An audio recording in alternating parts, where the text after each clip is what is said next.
What's up, everyone? Janitor Jake here.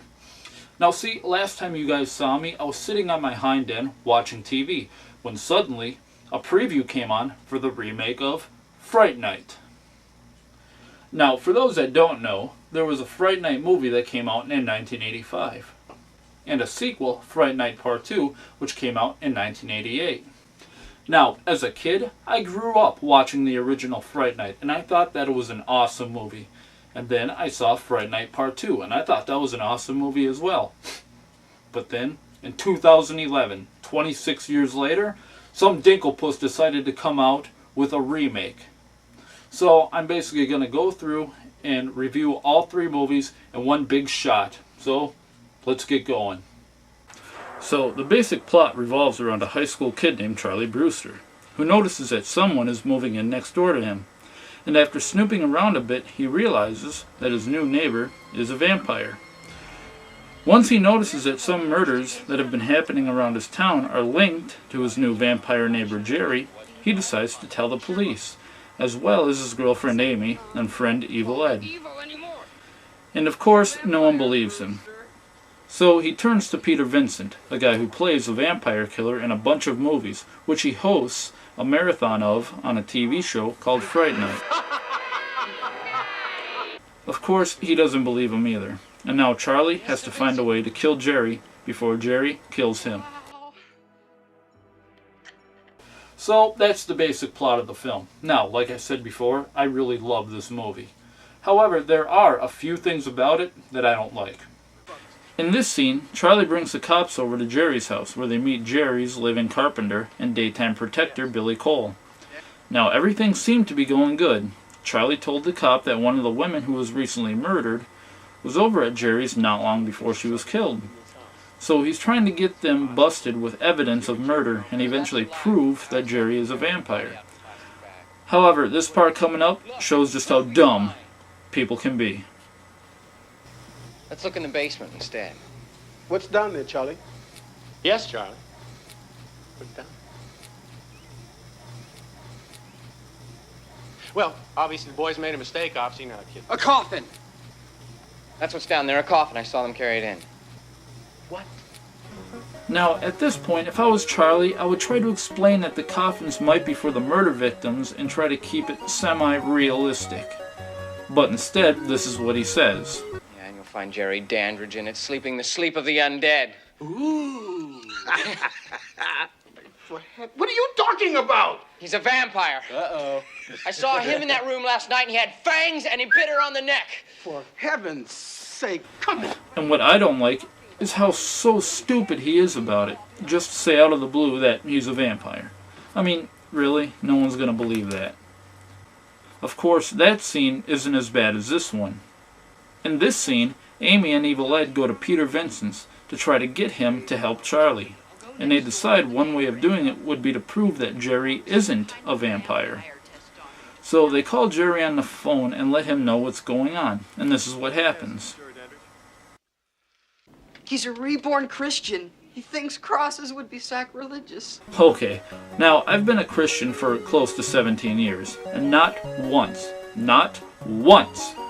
have I ever heard of Christians thinking crosses are sacrilegious.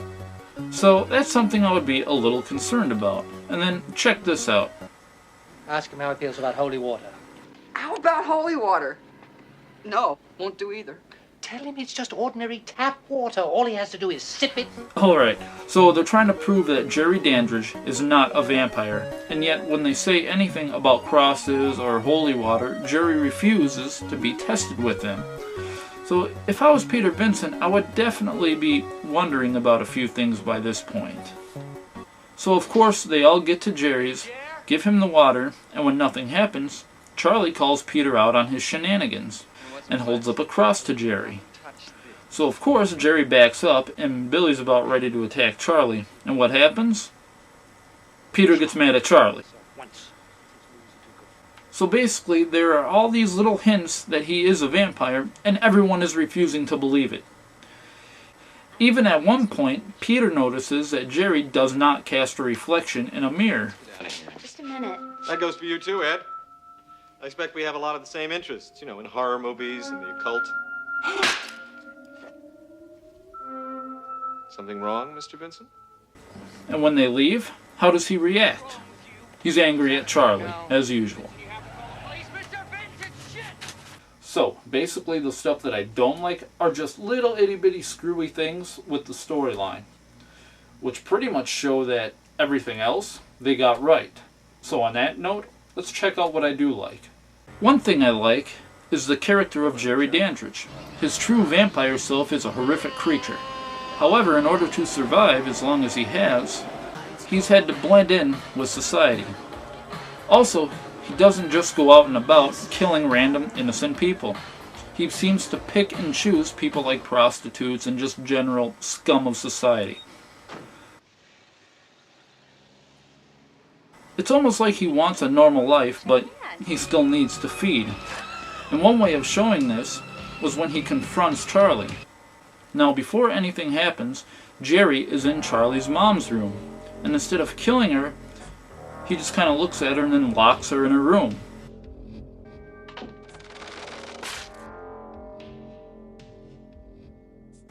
And when he finally does confront Charlie, he actually gives him a choice. I could give you something I don't have. A choice. Forget about me, Charlie. Forget about me, and I'll forget about you. What do you say, Charlie? But, of course, Charlie watches too many vampire movies and thinks he's a slayer and ends up attacking Jerry. So now Jerry is just out to get Charlie. Another thing I like is the way they make the vampires look. Everyone is used to Twilight-style vampires and all that. But in here, they show how vampires should really look.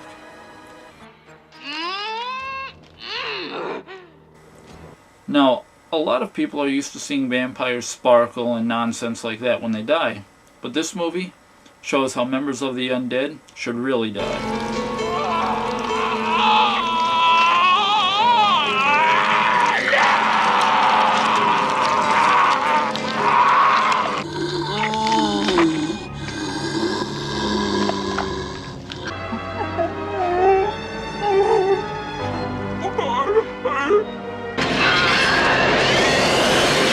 And then, of course, the end of the film comes with Charlie doing a double take, thinking that he saw something out his window.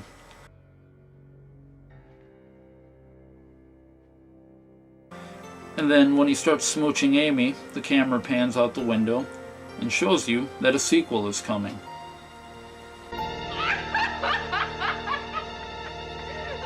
Oh, you're so cool, Brewster. So, like I said, the original Fright Night, awesome film. And then, in 1988, they came out with a sequel, Fright Night Part 2. And I loved this film as well. They kept the horror elements with it, but then they also added some comedy to it. And I think both blends are just awesome.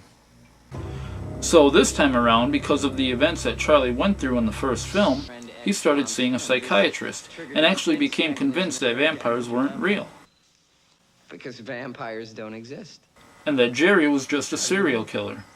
And because of Jerry's house and Charlie's love for the horror genre, Charlie began to believe that Jerry was a vampire. However, Peter Vincent still believes that vampires are real, and actually tries to tell people that they're real through his TV show, Fright Night, and ultimately ends up getting fired for it. Dude, you can't fire me. Fright Night is my show. Not anymore, babe. Now, the main villain in the film is Jerry's sister, Regina Dandridge, who wants to seek revenge on Charlie and Peter for killing Jerry. One night, while Charlie is sleeping, Regina appears and bites Charlie on the neck.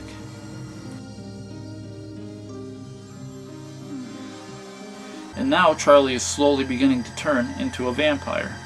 And it's up to Peter Vincent and Charlie's new girlfriend, Alex, to save him.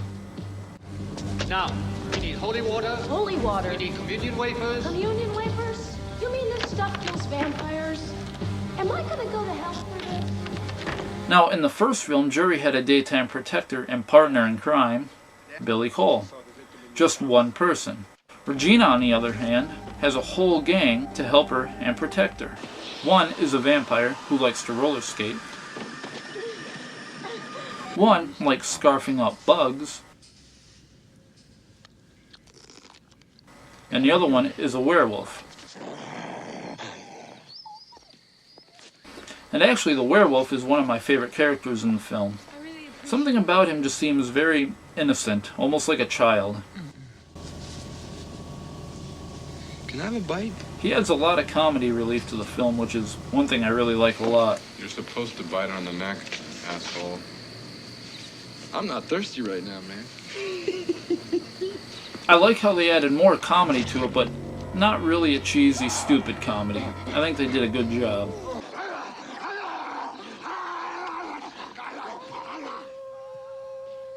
Some of my favorite scenes are the ones that take place in a loony bin, where Peter was sent after going on a rampage at his old TV show's studio.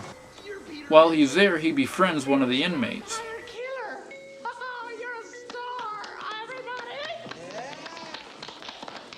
Anywho, when everything is all said and done, Charlie and his girlfriend Alex end up smooching while the camera pans away.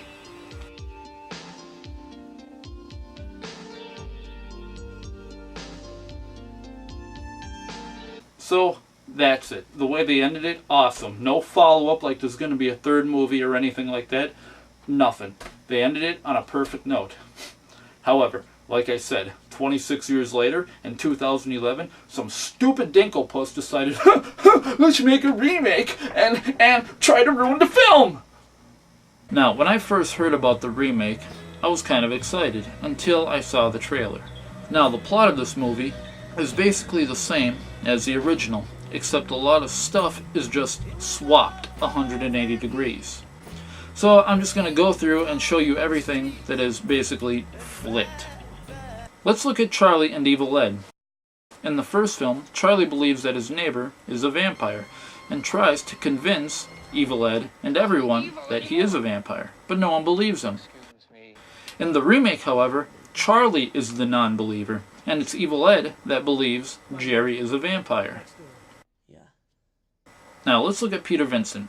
In the first film, Peter played an old-school vampire killer that hosted a TV show, and he didn't believe in vampires until he saw evidence of it. In the remake, he's a leather-wearing sexualized magician who kills vampires in his live shows. But you find out later on in the film that he already knows vampires exist. The vampire that killed my parents. Terrible. Now for Charlie's mom. In the first film, she was only in a few scenes and basically had nothing to do with the plot.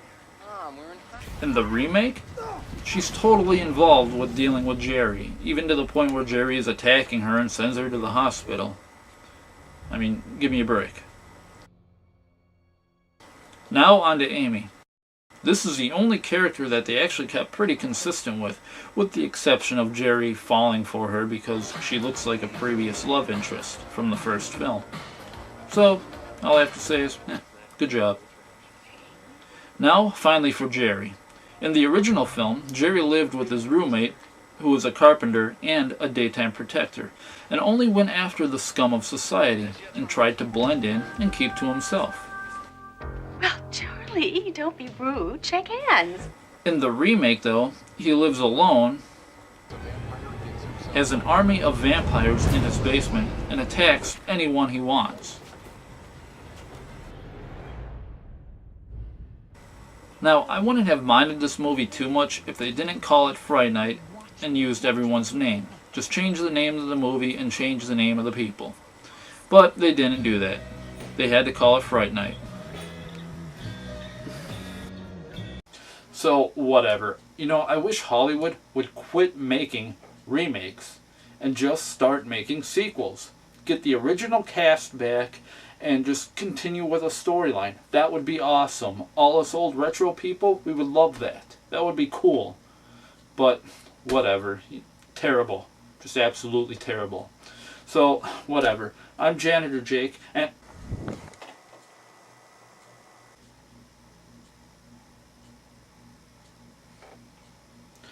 I'm Janitor Jake, and I'll see you guys in a little bit.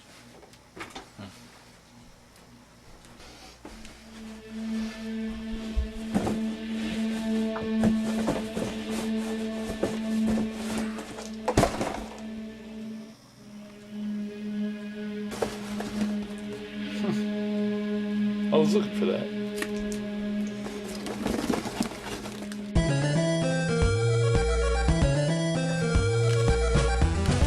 Nah.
Phew.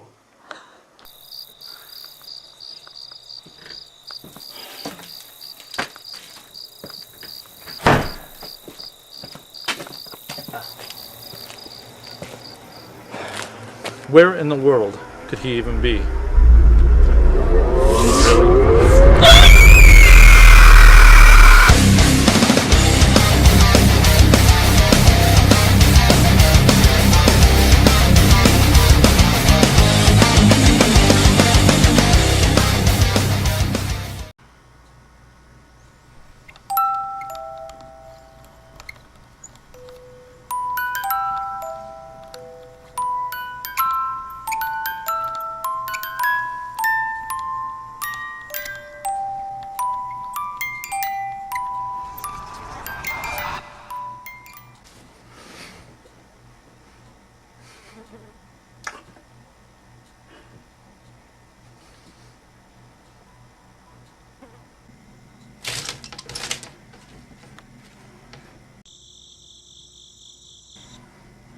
Well, I don't see any. Oh!